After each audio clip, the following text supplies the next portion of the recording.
What's happening, everybody? It is episode 2 of the Pitstop Pals. Nielson and Gage are back with you once again. And once again, we've got absolutely terrific race to discuss. Maybe not as much drama as we had in week 1 in race 1, but this one was terrific as well, Gager. We were just talking about it before we went on.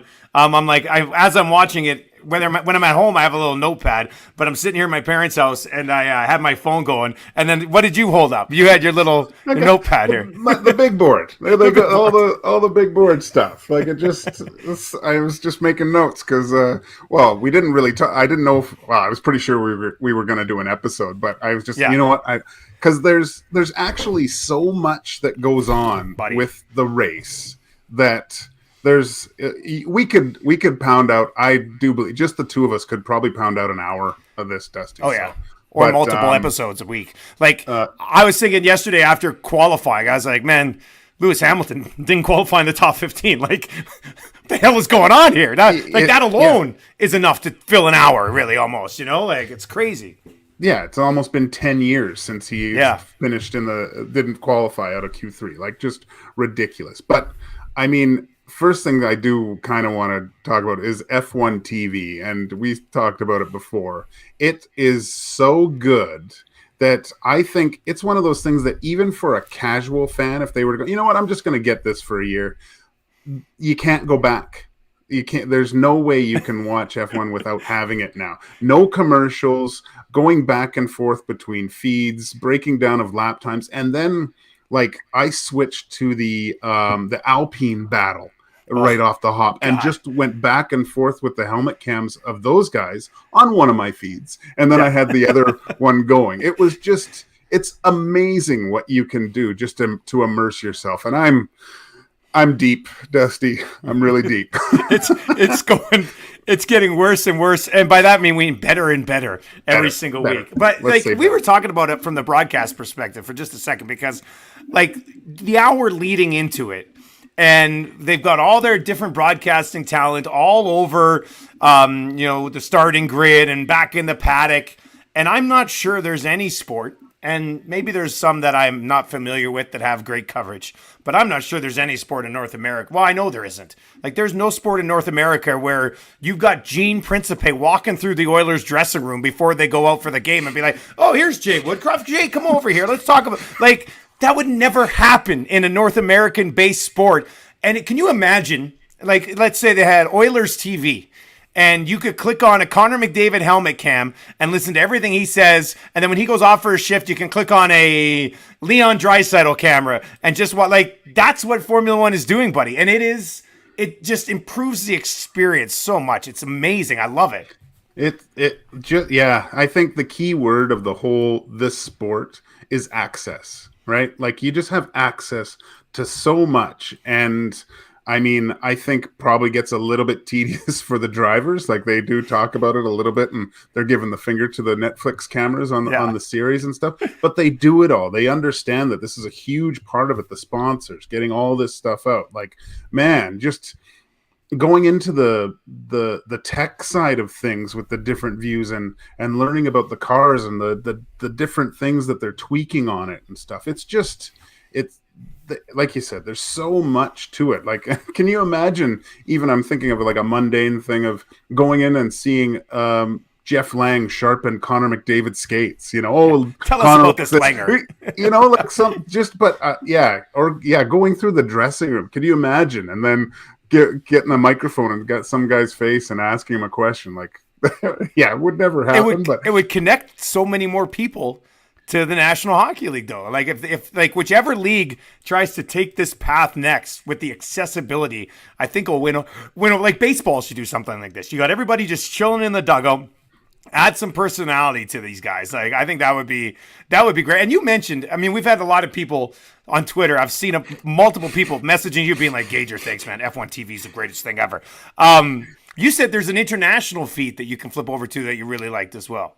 Well, so like I'm used to the normal broadcasters with that you Crofty, hear on TSN, right? And Crofty and stuff. I love his voice, though. He's so good at it, right? So, but you can have the F1 feed, or you can go to the international feed and hear Crofty. So it shows you the same race. Like it's not a different camera view, but just different announcers. So it's kind of cool to go back and forth because you get different takes on stuff. But that was, and if you do get just a hint, get an Apple TV or a Roku, because then you can get the F1 app, and then your F1 TV goes straight onto there, and then you can do everything on your main TV, and then have your laptop, your phone, your tablet with the apps TV too. That's what you're saying. It's just.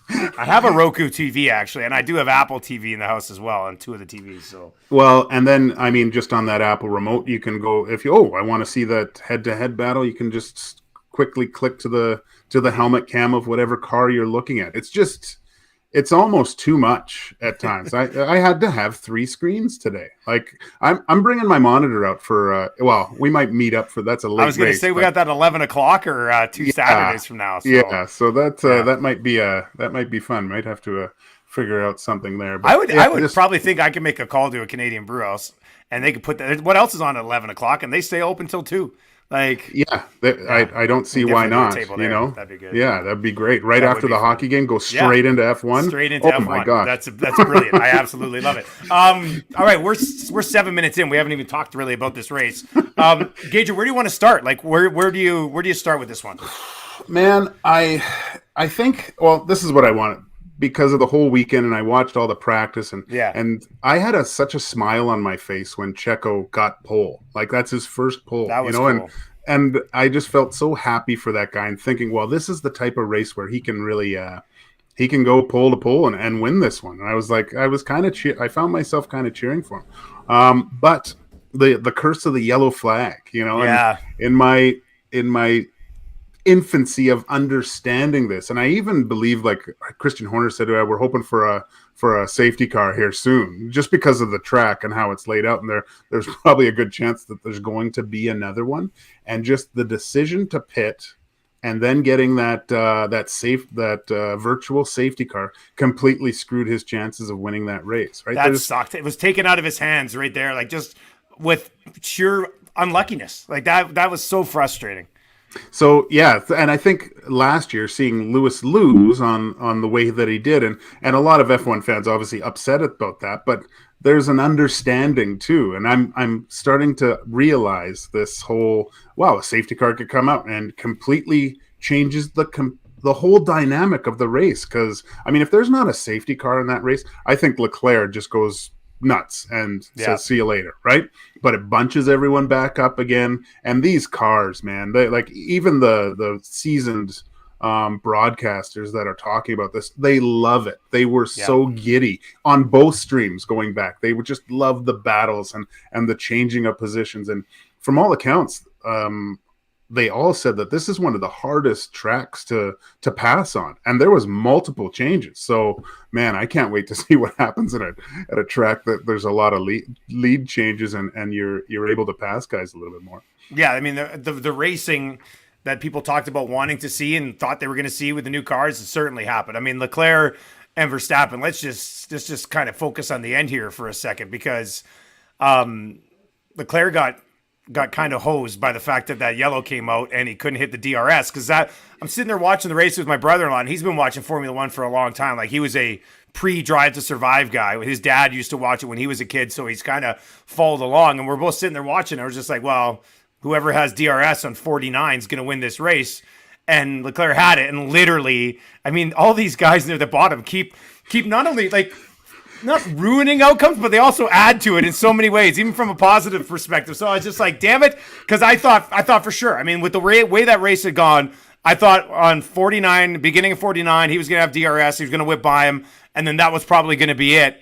He had a couple of chances to do it, but we know, I mean, what people said early on, that Red Bull car is better on the straightaway, right? So even with DRS a couple of times, Leclerc couldn't get him. But I thought, like, the back and forth, and we talked about it when laps 16, 17 last week, when they were going back and forth. And it just, like, I know there was some good racing last year, but 2 races in this year, and we can even tie the Alpine battle into this as well. Like, that was That was insane as well. And there was one point midway through the race, there was like 4 or 5 cars bunched up midway through the race. And we're like, man, like it's still tight. That was really good to see.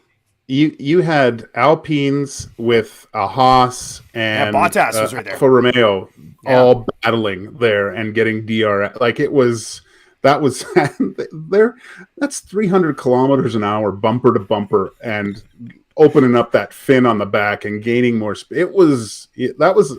I know didn't have as much as last week, but still, it had a ton of stuff going on there, man. The passing and the way these guys like.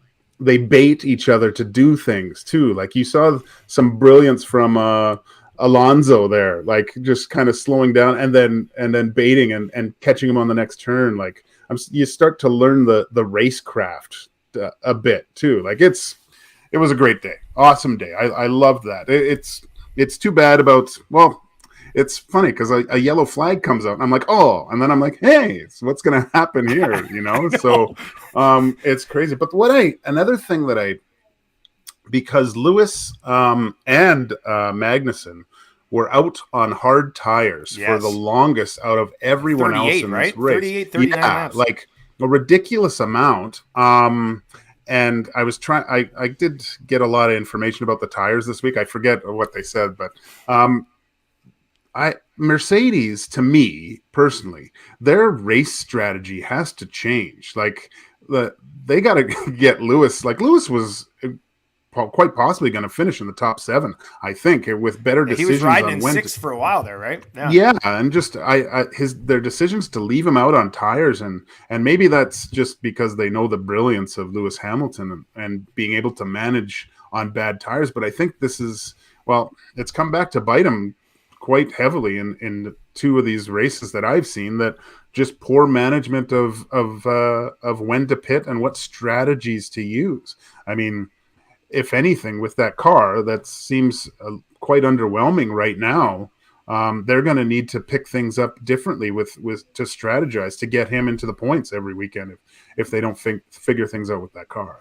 Yeah, like that's like I'm looking at it from Mercedes' perspective, to not have Lewis Hamilton get into Q2 and then to have him work his way up from 15 all the way up to 6. And I mean, this pissed me off because I had him top 6 plus 325. I was like, so when he's cruising, I'm sitting there full on, Chaz, just like, oh, mom, the meatloaf. Like I was so fired up for it. And then he, he couldn't get out when the yellow, he couldn't get into the pits. And I was just like, oh, damn it. And then he couldn't really get that back. But I mean, this, if you thought last week was a lucky podium for Lewis Hamilton, you kind of came out of it and you're like, okay, maybe Mercedes is going to be able to get by on this. I think I saw Toto in the pre-race show today saying that qualifying, some I don't think he didn't say experiments, but they had set the car up in a way that just didn't work. Like they took a chance with some car settings and it just didn't work. And I was like, man, you guys got to stop screwing around with Lewis Hamilton's car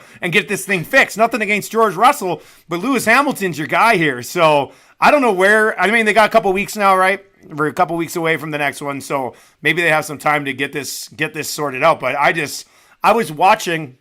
This isn't great, but I was watching qualifying yesterday while I was driving from Calgary to. My wife had set it up like on the middle of, and I had the headphones in listening to it, and I'm driving. And I'll tell you, it's tough to drive on Highway 2 when you're watching qualifying. I was just like, yeah, you're warming your tires up. But I'm watching it, and I see him not make Q2. I was like, what the hell is happening here? Like so Mercedes, they got some major issues, and maybe I shouldn't have expected it to be sorted out by week 2. And I know Russell was okay today, but Russell never threatened Ferrari or Red Bull today. Not once. I mean, he just kept falling steadily behind. So I don't know how Mercedes gets this figured out, but I mean, you got to get something sorted out here for Lewis Hamilton, or he's going to start to get pissed. Well, yeah, you already hear it in his voice, and he is usually quite apologetic and said, we gave it everything, and kind of team oriented. And now he's really shifting it to, guys got to get going here. And even on the F1, the post race feed, Lando Norris was so critical of his team and just saying that they were terrible and we don't have the car to compete with anything. I can't do anything with this car. It's only good on these fast corners, and we're going to be in a world of hurt coming up here because we won't be able to compete. And I was like, whoa, because usually Lando's kind of smiling stuff, right? So huge kind of laying down the gauntlet with his team to fix these cars. But just the amount of data that they probably were able to gain over these last 2 weeks, right? Yeah. Now they've got 2 weeks before Australia in Melbourne. I'm sure we're going to see a lot different. I can't wait for practice because I'm sure they're going to bring different looking cars. Because even when they with the Mercedes car after Lewis didn't qualify, they thought that they would see some changes, and there was no visible changes to that Mercedes car, right? So I don't know. That's something's got to give there. You know, it's weird because I think you mentioned it earlier. Like you see a yellow and you're like, oh. And then, so when I saw the one yellow today, I was like, oh, and then I was like, oh, they're going to bring the cars back together. And they just ended up leaving a virtual car out there. I was just like, no, like we got less than 10 laps left. Bring them all together and let's go at it again down the stretch. And obviously, I mean, Verstappen and Leclerc ended up having a pretty good battle at the end. But I was very intrigued to see if they would have brought everybody back to. I was kind of now I haven't like have you dove into the differences between bringing out like the requirement to bring out a safety car and a virtual safety car? I haven't looked at the regulations. I want to get to the bottom of that. What, so why the virtual or there's different rules.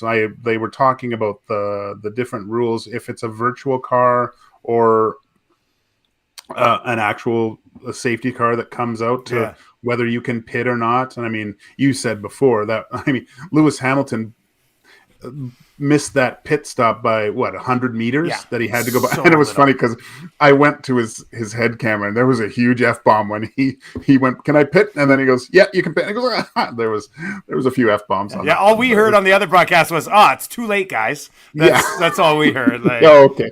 Yeah. That's the beauty of the there's no beeps. You hear these guys, they let the expletives fly. They're like Kramer in the dentist chair. The expletives fly. Okay, so is this? I know we're only 2 races in, so I might be jumping to conclusions here, but I got time for this. So, is Verstappen, Leclerc this year just simply going to straight up become Verstappen and Hamilton from last year, or is it too early for that? Like, is Carlos Sainz going to get? We saw Checo get the pole this week. I mean, maybe they get Mercedes figured out, and all of a sudden Lewis has bounced back up. We saw Mercedes make some adjustments last year to help that car. So, but you're getting this early Verstappen Leclerc back and forth vibe. Even Leclerc after the race today on the Checkered Flag broadcast was giving Verstappen a bunch of credit for a great race and things along those lines. Even though Verstappen the entire race is calling him out for crossing over that pit line over and over and over again. So I don't know, but do you think that's what this becomes, or is it too early to say that? Yeah, I do, because no one knows these cars yet. I think there's still a lot of work to do to get these cars the way they are. And I mean, that was great. How Ferrari said, we're pitting now, and Max went in and they stayed out. Like they baited him that way. That was cool. That was, because everyone can hear what everyone else says. Box to overtake. And then they didn't. I was like, like to build that. They're building this rivalry. And there was an interview with Mika Hakkinen, and I forget the interviewers, but he asked him, we had Max and Lewis racing against each other. Lewis doesn't really know Max, right? He only knows him from F1. Leclerc and Max have been battling since they were little kids in kart racing, right? So there's a familiarity that they were talking about, because Mika was talking about racing against Schumacher as little kids. And you kind of learn that where that level of what they'll do and what you have to do in certain situations. So I'm all for this battle, because they were talking about this could be one of the greatest rivalries ever, just because it's one of those things where they've grown up together and they're at the highest level possible. and you're seeing little things that each other do that I think because they've raced against each other so much that they they know how each other goes. But it's exciting.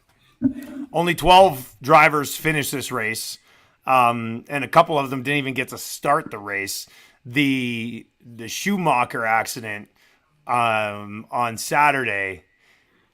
I mean, when I saw it go down, I thought, holy smokes, this is a bad one. Like, that car is in pieces. And then when they didn't go back to it to see a replay or even another shot of it for like 10 minutes, I was sitting there talking with Tim. We were in High River getting gas at that point. And I'm like, this is not good. Like, they have not gone back to this. And knowing, broadcasting in general, I mean, the only reason you don't go back to something is because it's shitty. Like, it's really bad.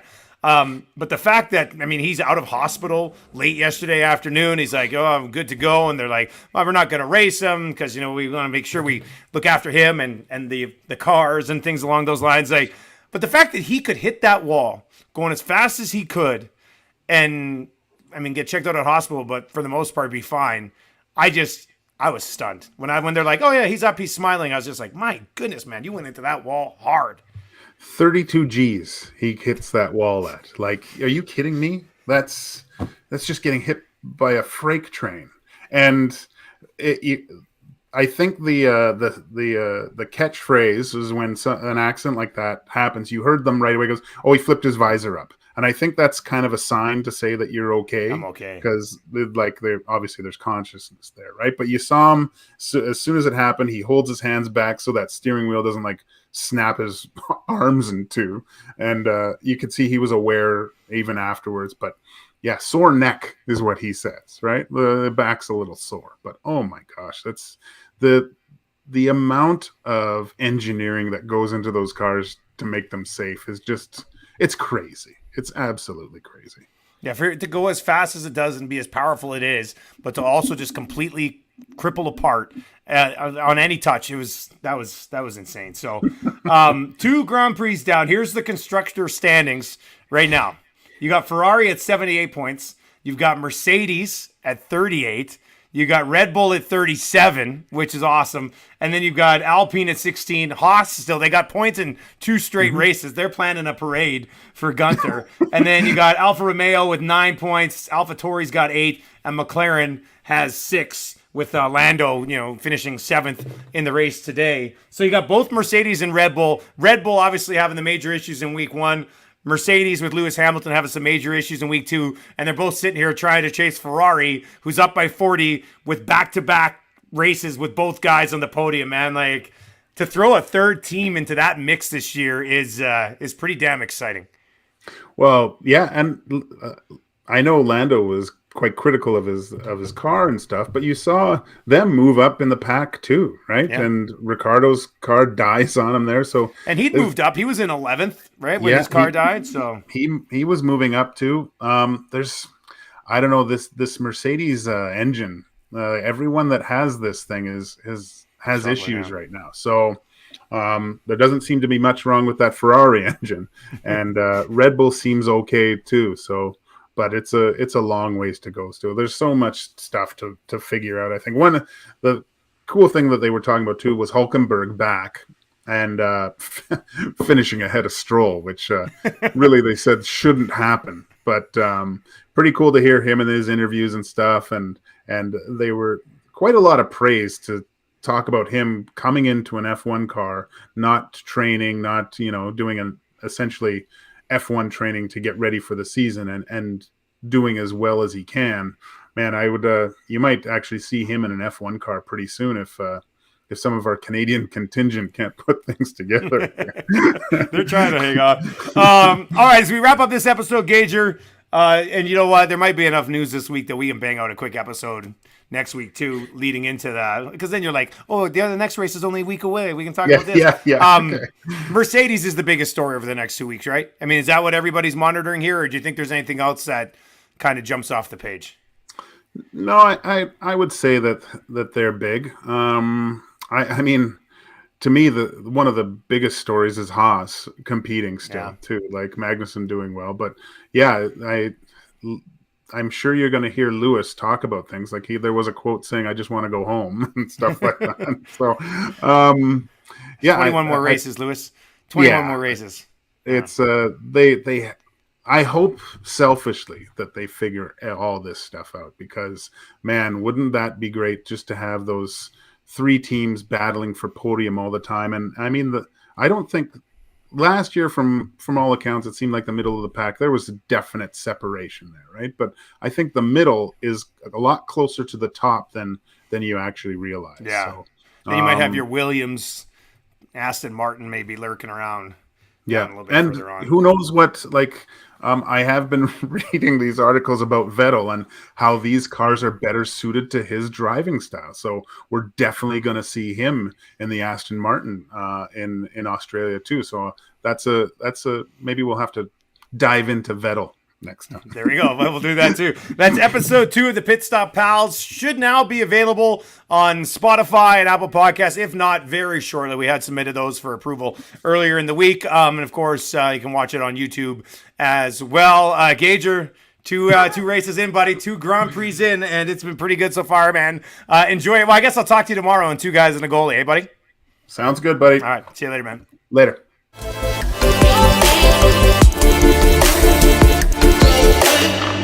We'll be right back.